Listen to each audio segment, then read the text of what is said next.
Hey guys, it's Ethan. Welcome back to another poker vlog, and this is day 3, third session in a row that we're gonna play some PLO. Hopefully you guys enjoy the much higher variance style of play. I don't know, but it should be a good time. Last session we ran up really hot, and today we just might give it all back. So we'll see how it goes. If you want to help support the channel, feel free to follow me on Instagram so you're up to date as to what I'm doing live. And we've got some new designs coming up on Passion Prints, so if you want some poker canvases or just like entrepreneurial, motivational kind of quotes canvases on your wall, feel free to check that out in the link below. It'd be much appreciated.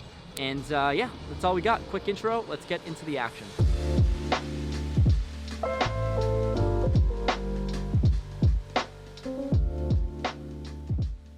Sitting down into 2-2 PLO, we buy in for $500, and one of the first hands looking down, we pick up a very pretty one, Ace Jack, King Queen, double suited in the big blind.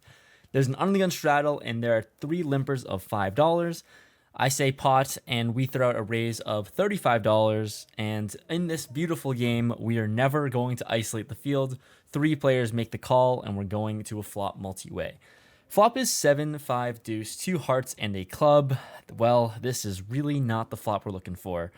I check, and the cutoff pots it. Action folds to me, and unfortunately, as pretty as this hand is pre-flop, not the flop we're going with, we let this one go.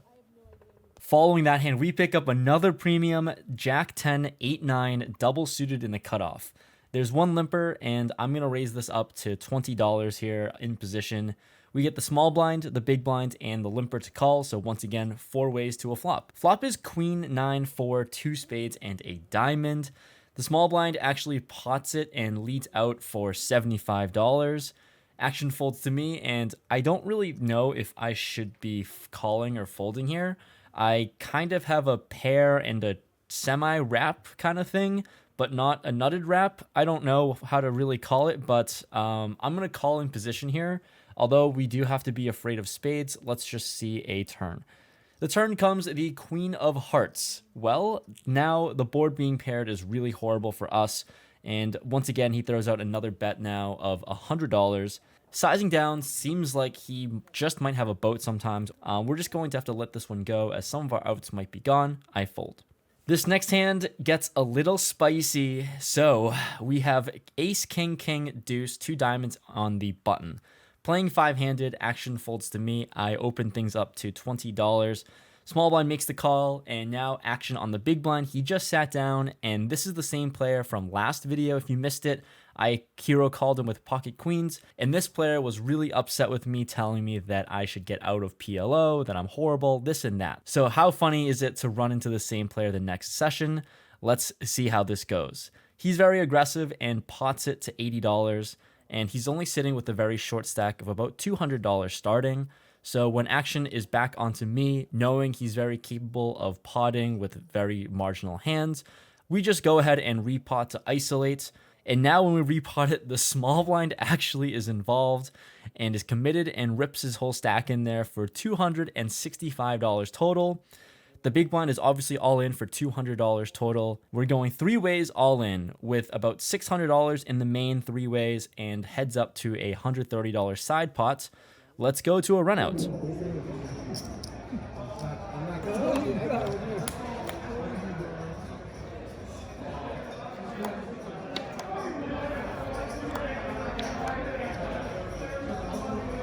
pot first. Come on, hurry up. Show your cards. What's the hand? Wow. Show your cards. Side pot. Sitting on this run out, we only have 1 pair of kings, so we show our hand for the side pot, and now we're waiting on this big blind player to show his hand. He takes a very long time and ends up showing the wheel, slow rolling us, really giving us a lot of attitude, and at this point, we're kind of sick of this player berating us, so we end up calling him out on his antics, and things get a little heated as an argument breaks out at the table. If you ever played with me, I'm usually very calm and mild-mannered, but against someone who's going to provoke me and continually push my buttons, we're gonna have to take a stand. So just want to lay out the table dynamics at this table moving forward. This player ends up actually staying at this table. And yeah, let's strap in, boys, because we're going for blood and we're playing for stacks against this guy. On to the next hand after the antics are over. We pick up ace 3, 4, 9 and the hijack, and there's a button straddle. Small blind limps. I decide to limp, and now the button raises to $15. Small blind makes the call, and I also make the call. And we're going to a flop which comes 3, 4, 7, 2 diamonds. Small blind throws out a bet of $45, and with bottom 2, I probably should fold, but this player also is fairly aggressive. Sometimes can be ahead, but we just peel one and see a turn. I call, and the other player folds. Heads up to a turn, which is now an ace. So we've kind of improved, but not great because there are now 2 different straight possibilities out there, but certainly gives us a few more outs to improve to a boat. He now pots it for $135, and I don't know what to do here. Honestly, I feel like folding makes sense, but PLO, like I said, is kind of all about gambling, and we did improve to pick up 2 additional outs for boats. So instead of 4 outs, we now have 6. Whatever. We just make the call and hope to improve on the river. The river is the 5 of diamonds. Now our hand is just not great here with the 4-liner on the board. He checks to us, and I decide to just snap check it back with 3 pair. He shows us 5-6 for the flopped straight, and we're giving him some chips. Hand following that, picking up ace, king, queen, 10, no suits on the big blind. Early position opens it up to $15. The cutoff makes the call, and I got a very quick PLO lesson the day before I played this session by a good buddy named Aaron. So shout out to you. He told me that connectedness of the cards is more important than the suitedness. So considering we have 4 of the highest connected cards, I decided to 3-bet this one to $60. I think this makes a lot of sense. Now the early position player 4-bet rips it all in for $200 even. The cutoff who called 15 folds, and as much as I don't know anything about PLO, I just know that I don't think I'm supposed to fold this one for $140 more, so we make the call and let's go to a run out.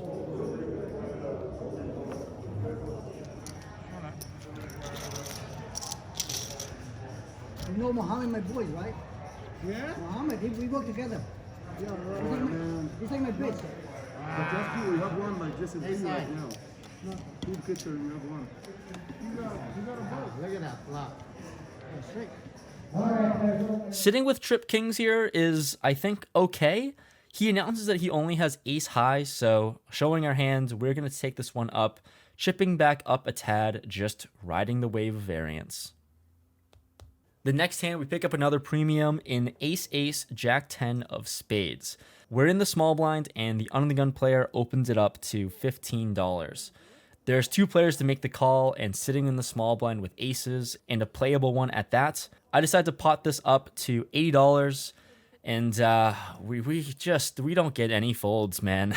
All 3 players make the call, and we're playing a 3-bet pot out of position, going to a flop. The flop comes ace, queen, deuce, rainbow. Wow. This is a phenomenal flop. Not only do we flop top set in the nuts, we also have a gutter to go along with it. Now we obviously just want to get stacks in, and I decided to do something really stupid in hindsight. I decided to check here because I thought I wanted to go for a check jam or a check raise, but a little too greedy, I think, because when I check, everyone checks around, giving a free turn card. The turn is the 3 of diamonds, 2 diamonds on the board, and now we no longer hold the nuts. Anyways, we're out of position, and we did this to ourselves, but I throw out a bet of $200, and we only get one of the players to make the call in early position, and little do you know, this is the guy that we have beef with. So we isolated the field, and we're going to a river. The river comes a deuce. Absolutely perfect card for us now sitting with the second nuts. He's only got $100 behind, so it's an easy decision to rip it all in and jam for 100 effective. He doesn't look too happy about the jam, but ultimately ends up making the call. We show our hand with top boats and taking this pot down against the guy that's been talking a lot of shit to us. I know you checked the flop. I know. Now, 1 out of...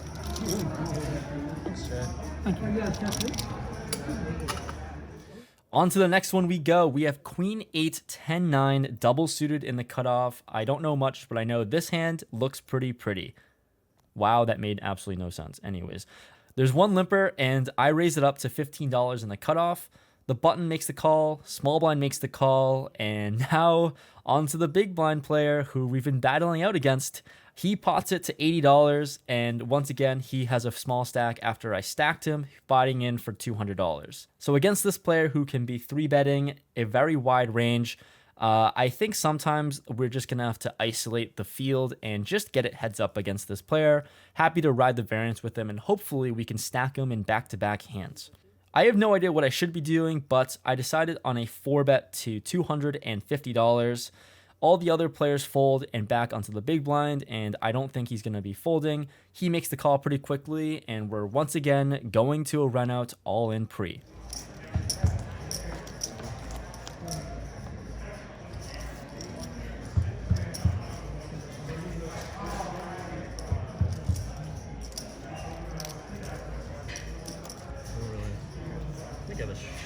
The board gives us a straight to the queen, and once I show my hand, he once again slow rolls me another time, taking his sweet ass time to roll over king queen 6-4 for Broadway, and the nuts once again. Somehow he keeps getting there against us, but slow rolled again by this guy. But that's just the game of PLO. We're just passing chips back and forth against each other. So a few orbits go by, we've been pretty quiet, and now we look down at ace 8-8-7 in the cutoff. There are 4 limpers, so I decided to limp this hand because it seemed playable at the time. 4 limpers to the big blind, who raises to $30, and once we limp the $5, everyone is going to be making the call. We're going 5 ways to a flop. The flop is king 8-6 rainbow. Sitting with middle sets, the second nuts, it's a nice spot to be in. Action back onto the big blind, who raised pre. He c-bets $150 with only $25 behind. He's also playing fairly short, and now onto me when action folds around. Sitting with the second nuts, I'm just going to repot it to isolate this player who c-bets. I repot it to a sizing of $600. Other players snap fold and back onto the big blind. With 25 behind, I don't think he's going to be finding a fold. Let's go to a run out with a set. The run out doesn't really look too clean for us, but I show my hand and our flopped set is good. So somehow we find a way to scoop this one and we take some of our chips back. And one of the last hands of the night, let's end it off on a banger with queen 10-9 in the cutoff. Seems like a very playable hand. So when the player to my right limps, he's new at the table, first hand sitting down. I decide to raise this up to $20. Now action onto the big blind, who 3-bets to 70. Do you know who this big blind player is? Yeah, he's the same guy we've been battling all night long, and he's super aggressive. And once he 3-bets, the player to my right who limped now calls the 70. So considering it's his first hand sitting at the table, I'm not sure what he's limp calling a 3-bet with in PLO, but now I definitely know I'm not folding. I'm thinking whether I can make a very light 4-bet and isolate once again, so I can get this heads up and ride the variance. So I decide to do exactly that and exploitatively play against this big blind player. I 4-bet pot to $285. This big blind once again doesn't have too much in his stack. He's only got 280 total. So he's all in and calls my pot size bet. And unexpectedly, I didn't expect this guy, but the limper also makes the call as well for 285 total. He's got somewhere around $115 behind, so we're going to a flop 3 ways to the main pot and $10 on the side. Flop comes queen 10-4 2 hearts. Okay, this is a very ideal flop for us. When he checks and he only has 115 behind, I'm just going to rip it all in with top set and sitting with the nuts right now. He obviously is never folding, I don't think, for 115 and snaps it off. Going to a run out, and the heart on the turn is no good.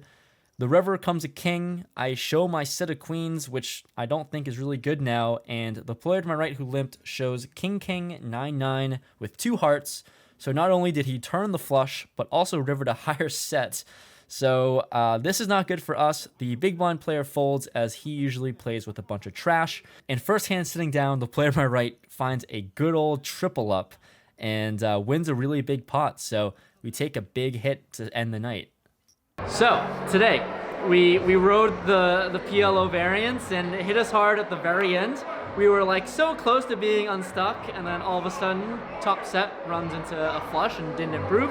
So yeah, wild day overall. A lot of hands to go over. Hopefully you enjoyed this video. PLO variance sucks, negative variance sucks, but we might play a little bit more. Let me know in the comments below what you guys think. That's our PLO experiment. I'm sure I'll play more this year, and you'll see a lot more videos from me about it, but this is gonna wrap up the video. I was in the game for $1,200, played for 4 hours, out of the game for 612. Fat L for the 4 hours, and that's about it. So hopefully you enjoyed this video. I'll see you guys next time. Peace.